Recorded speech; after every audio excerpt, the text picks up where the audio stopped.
It's the N-Wheel Time Car Talk Show coming up. Gary and Larry Rollo, we hope, about gassers and Texas nostalgia modified production.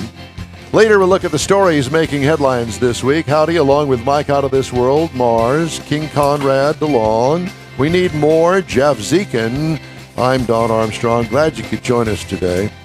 We've had all sorts of technical issues. Oh, yeah. Computer issues. Mars has been through 3 laptops over there. The problem is we've gone to the used car. Actually, we've gone to the salvage yard for laptops, and there they all are. No, we went to Jaguar to get our laptops. Perfect, yes. And they all have Lucas wiring, electrics. Oh, God. What? Anyway, that car is gone, I'm glad to say, forever and ever. Thank you. Never again. I've been pushing you about getting rid of that turd for a while. Well, and it was it was you, thank you, for telling me about the unbelievable cost of replacing an engine. Yeah, $26,000. Mm-hmm. The car is not worth that much. No. That would have been a salvage. Yes. Yeah, and then you get that check engine light on after that. No, there's no check. After the engine replacement. After the salvage thing, there is none of that. So do we dare go to Gary and Larry? I don't know. Yep, let's try. They look like they're... Gentlemen, are you there?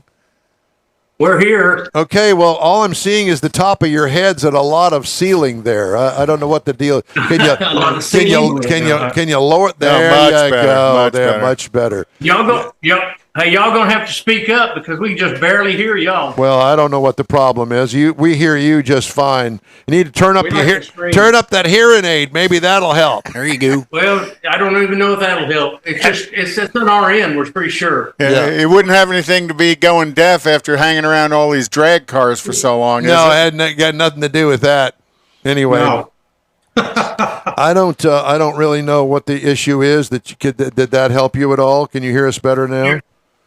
Better. Okay, well, good. I turned up your you volume. Young kids don't have problems like us old geezers do. Yeah, right. Well, let's not even go about age stuff here. I like that word, geezer. I resemble that remark. I have hair, but it's all white. So if that gives you any idea, I have it, and it's all growing out of my ears and nose. Pretty good chance we got all of y'all beat.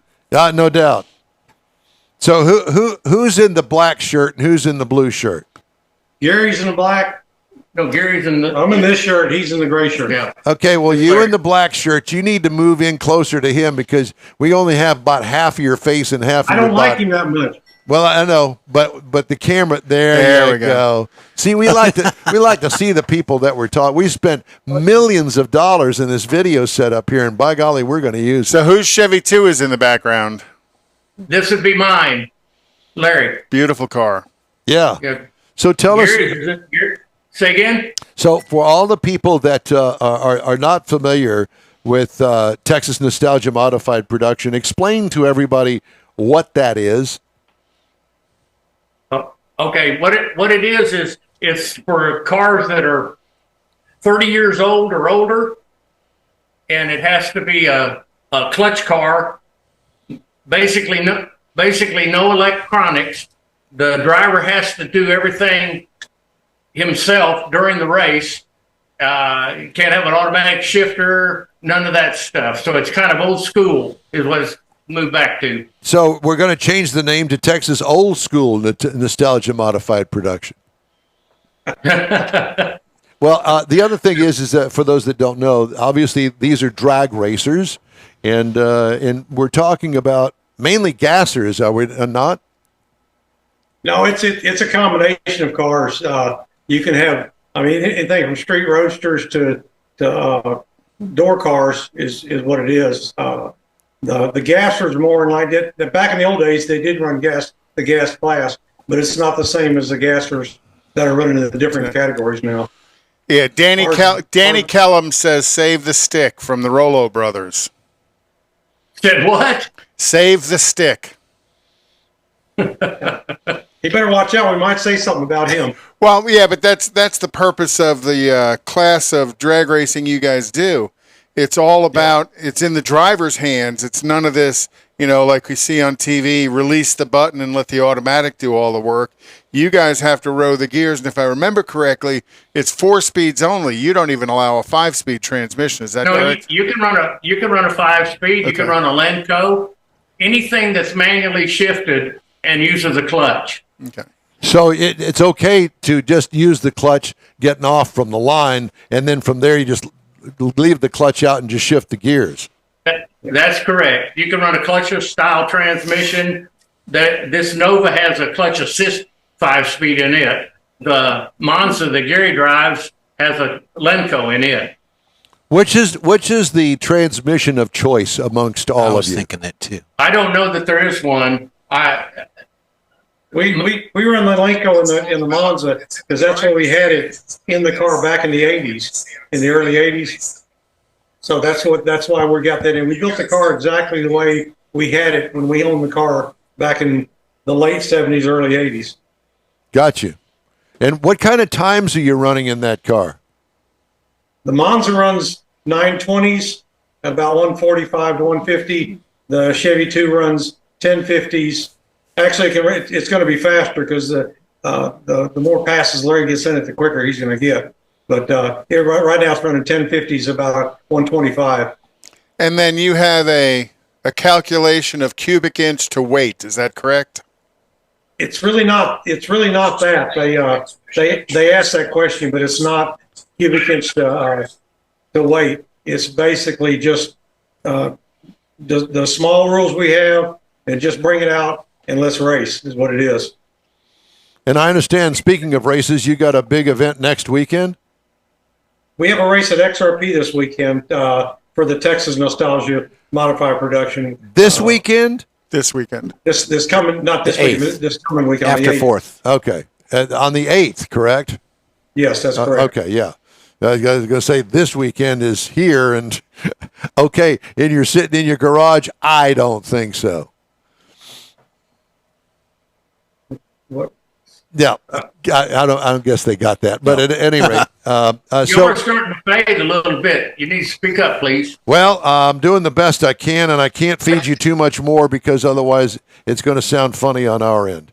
So I can hear you fine. He's deafer than I am. Okay, well that's good. And it seems like whoever's garage you're in seems to be somewhat successful because there's a bunch of trophies on that back wall. We've won a few over the years. Yeah. Okay. Is your volume turned up all the way on your computer there so you can hear us? As we can get it. As high as you can get it. Okay. All right. Very good. All right. Well, so tell me about some of the competitors. Are you all in the same kind of group, Texas Nostalgia Modified Production? You all race each other? How does that work? We race each other. There's it's a complete different type cars, almost every one of them. And we have early Camaros to early Corvettes, and we have Volkswagens in there. There's Ford in there, and it's just a combination of a lot of different style cars. It's what the person happens to like can go ahead and build it. Do they usually bring more than one car to an event? No, I think me and Larry are the only people that have brought two. No, I take it back. They have, yes. At the first event, there were a couple of Corvettes that showed up. How often do you guys run? Say it again. How often we run? The Nostalgia runs 10 races, which is they space them about 2 weeks to 3 weeks apart. We had a little off time here where a downtime. The NDRL race 6 races a year, and they race 1 a month. We actually run 2 categories. One's the Texas Nostalgia Modified Production. The other one is the Nostalgia Modified. I'm sorry. Nostalgia Drag Racing League. Yeah, Nostalgia Drag Racing.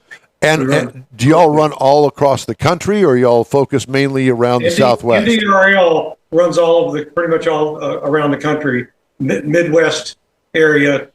We just got back from Bowling Green 2 weeks ago for the hot rod reunion up there, the Wally Parks hot rod reunion, and that was a really big race. It's probably the premier race that we go to. Well, and the cool thing about that is as you move around different parts of whether it's Texas or different parts of the country, you get to see different racers as well, because some people aren't going to travel the great distance to race.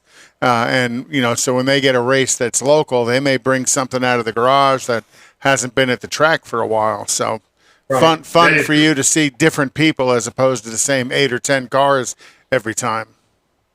That's correct. Yeah, I mean, there was people from California. Actually, Gary's first round was against a guy from California, but they come from all over the country to race that. That's a big deal. Now, the next race for the NDRL is in Norwalk, Ohio, at Summit Motorsports Park, and that'll be a big deal too. It's called, I think they call it the Blue Suede Cruise, and these have drag races, car shows, swap meets. Yeah, I think Bowling Green, somebody said they had over 500 race cars and probably every bit as that many show cars. Oh, wow. And then, of course, had a big swap meet there, too. So it's quite an event. We're hoping the Texas deal, we've been going to Nostalgia, the NDRL deal, for about 3 years now, and we're hoping the Texas deal becomes as big as this one. Are you guys strictly eighth mile runs? No. Texas is an eighth mile racing. The NDRL is quarter mile racing. So with the restrictions and the setups on the vehicles, is it pumped gas that y'all are using? Yes, pump gas. You can't have any additives in either racing categories. So just regular octane. The rules are kind of easy to follow. Most of it's safety. They're strict on the safety rules. But as far as the cars, it's like an index race. In other words, you bring any car you got, any motor you want. It just has to fit the stick shift, clutch car, and then you kind of pick your class out of that. That makes it where you're not spending a ton of money. So you guys run a staggered Christmas tree to balance it out, get everybody across the line at the same time? Yeah. It's a 410 Pro Tree, but it's staggered. Yeah. Okay. Oh, that's got to be fun. That's got to be a lot of fun, a real challenge. It's super. Because for me, it would make me very nervous just trying to sit there and wait for my light to flash when the other guy leaves. How do you hold your senses to not want to go when he goes? Sometimes you do, sometimes you don't. Feel like a nut. Well, how cool. So tell us about the Nova behind you. I'm assuming Chevy too. I say Nova. I think that's too early for Nova. Yeah, it's only been to 2 races so far. And what powertrain does it have? And it does okay. It's a 331-inch small block Chevrolet single carburetor, and it's got a 5-speed G-force transmission in it. He usually leaves a start. Well, he leaves a starting line on a chip, which is about 7,400 RPM. Doesn't turn the tires and shifts at 74 every gear. Yikes! So screaming. That's wound up tight. Yeah. The Monza's a little bit different. It leaves around 78 and it shifts at 82. In the gears. How do you keep that thing together? It's just a well-built motor. Our motor builder program. We've been working on the motor program. We drag race. We quit drag racing in '87, and we started dirt racing. And dirt racing is a lot more abusive on motors than drag racing, I think. Because you're doing 2 poles every time every lap. But we just got a good motor builder at Westside Performance, and he does an excellent job. And when we get the motor from him, we actually have 3 motors, one in each car and then a spare. And we get it from him. It's already been put on the dyno. We've already know what horsepower, torque it's got, and we've run it in. So we've just never had a problem with our motors at the races. And we build them for a high RPM. When I say high RPM, we build them like we used to in modified, where we turn the motor 10,000 plus, and now we're turning them 8,000. So they last a long time. Will one motor last the whole season? It would probably last 3 seasons. Oh, wow. Wow. Well, how cool is that? Because that kind of manages the expense of racing as well when you're not having to go through a motor season. When we ran NHRA back in the day and twisted them as tight as we did, I mean, it's every week deal. You took it apart, valve springs, rings, blah, blah, blah, and back in the 70s and 80s, you're going to spend $500 to $1,000 every time you just race. That was back in the 80s. Yeah, and so it's just really expensive. And we're too old. Yeah, it's a lot of work. Yeah, it's a lot of work. So is the motor builder, is he using different materials to give you the longevity than what you were using back in the 80s? Because I realized we basically built a motor. As I guess the easiest way to say is build it like a NASCAR motor, as far as the internals, and as far as the block, and then just don't abuse it. okay. Yeah, this Westside Performance, they build the NASCAR motors for the school up there, Texas Motor Speedway. Okay. And so we kind of, because they just to last a long time. And so we kind of chased after that a little bit, but it's use good parts and do good work, and they're going to last all right. The good thing about what we do too is if we lose a few hundredths of a second, it's not a big deal to us because we're index racing. Back in the day, if you lost 100th or 200th of a second, you were hurting. So you had to keep up with the motor a lot more than you do now. Now we just want them to last. Cool. The some of the cars leave wheels up. Oh yeah, almost all of them do. Yeah. Yeah, I mean, it looks like if you're familiar with the old modified days back in the 80s and like that, then it's kind of like that. Very cool. Competition level is extremely high in both categories. The Texas deal, and there's 3 or 4 cars in there that I guess the terminology would be they're killer cars. They're good cars. And NDRL, which is more established in Texas, there's the field's pretty tough. One at Bowling Green we just came back from, the top 14 cars, the number 1 car was 6 thousandths off his index.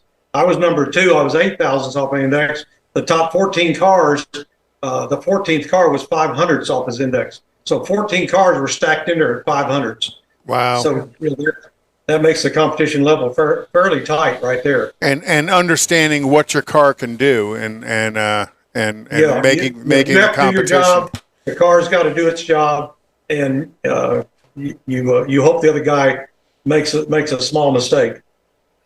And everybody's single 4-barrel, no multi-carbs? No, the Chevy 2's got a single 4-barrel. We actually, the Monza has a tunnel ram on it, the old school tunnel ram. And when we rebuilt the car, we got the car back in 2019. We rebuilt it. We wanted to build it back exactly the way it was when we sold it in '87. And that's what it had in it, a Lincoln with a tunnel ram and a small block. So, and we did the same thing. And there are a few other cars out there that we run against that have tunnel rams. Matt Thomas in the Texas Nostalgia Modified Production runs a small block, and he has a very small motor in it with a tunnel ram. And he twists that thing pretty tight, but excellent driver. But I think there's a couple in the NDRL that have a tunnel ram, but it's easier to tune a single 4-barrel than it is a tunnel ram. Oh yeah. That's why a lot of people just run single 4-barrels. Well, gentlemen, sure is a pleasure to talk to you again, and thank you very much for joining us today. And I wish you the best of luck next weekend up there in Ferris, Texas, at Extreme Racing, and we hope to be in touch with you again soon. All right. I hope we didn't embarrass nobody. Yeah, No, we'll handle that on our own. Yeah, exactly. We apologize for the Bowling Green deal. We just couldn't get a connection out of there. Oh, that's good. We understand that. No, not a problem at all. We take care of yourself and stay cool up there, okay? All right, y'all have a good day. Thank you. Save the stick. Yeah. All right. Let's see.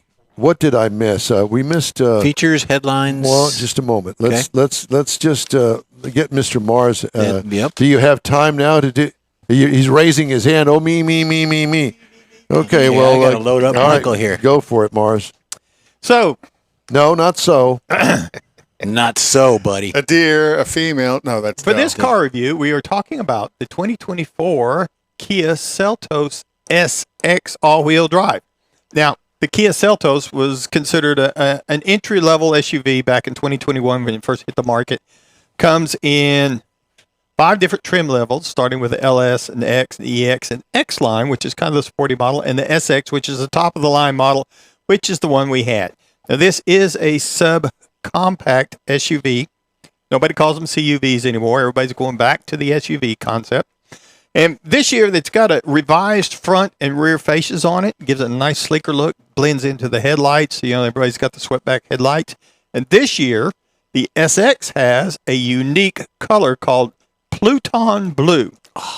$395, well worth it. We got a lot of compliments on that car. Had several people, even the mail lady, stopped and said, "What color is that car? I love it."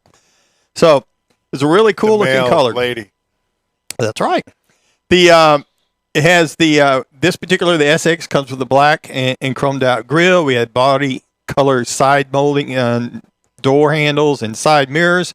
LED lighting all the way around, headlamps, fog lamps, DRL tail lamps, and the third brake light. And I mentioned that because they called it out, and I never thought about it before. I've never seen anybody else talk about their LED lighting package, including that third brake light up there.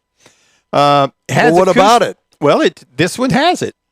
It's LED. It's LED, and I've never seen anybody else say that theirs was LED. Is the reason I mentioned it. Oh, okay. I didn't Normally, know they that. just say headlights, brake lights, tail lights, those kind of things. This thing also, it had the acoustic glass on the front windshield, which a lot of people do, but it also had it on the side glass of the rear doors. And I don't know why. It was just, I couldn't find a good reason for that. But it did make that car very quiet. In fact, it's much quieter than the vehicle I'm currently driving, surprisingly. It's got power side mirrors, it's got power lift gate, rolling on some 18-inch black alloy wheels that's part of the SX trim level. Now, you get into the inside of it, and again, it's got LED lighting on all the inside lights, and it has the Syntex seating surfaces. That's that man-made surface that it's kind of a cross between leather and cloth. It's very comfortable, very nice. Pleather would be a good way to put it. It's got heated front seats. The rear seat is a 60/40 folding seat. There is no third row in this one, fortunately. They kept to it. It's really big on small storage areas in the door panels, the consoles, all behind the seats, every place. There's really nice setup as far as the small storage area goes. Has the 10.25-inch driver that they call a supervision cluster. We used to call it the gauge cluster. What kind of a cluster? A supervision I know some cluster. clusters, but they ain't got nothing to do with that. Supervision. We This should is call a that a supervision dashboard. cluster. And then we also had the optional 10.25-inch center stack info screen where you're going to find all your navigation, your climate controls, all the things that you want to run from there. We also had the dual level cargo floor in the back for the cargo, and it came with the Bose 8-speaker audio system, but it has an additional tweeter package. So if you like the highs and the mids and the thing, it really... So how did Jimmy Buffett sound? It sounded really good. He didn't sound so good, but the girls in the background sounded a whole lot better. It has front and rear USB ports, wireless charger that is on a shelf right underneath the radio. If you can see the screen right there, you can see right up underneath there. It's up under there. You slide the phone in there. There's a light that comes on. I really like that layout. It was just very convenient. Now, to make all this stuff go down the road, you got a 1.6-liter turbo under the hood. There's only 2 trim levels. You can get the 1.6-liter turbo.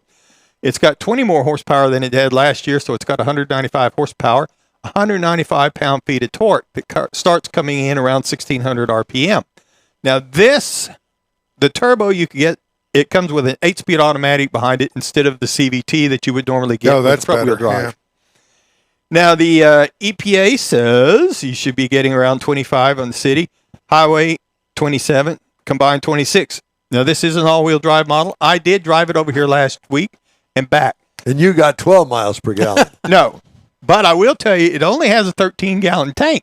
That means that little round trip, by the time I get home, I've got a low fuel indicator coming on, and which surprised me that just round tripping it over here. So I got 23.3 miles per gallon over the 367 miles I drove it. But again, small What was tank. your average speed in that 13 gallons? Was it 95 miles an hour? No. I was running a little late last week, and I will say I was in a hurry. You bumped it up, didn't you? I did. Uh-huh. more than normal, so that probably had something to do with it. Because you do the math, and it should make it back here and there fine. But no. Should make it back and forth with about 50 miles to spare. I only ended up with like 25 to spare by the time I got there. But I got here on time. And what did that get you?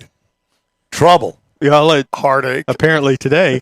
So it does have 3 drive modes, normal, sport, and eco. And you noticed the difference between the 3?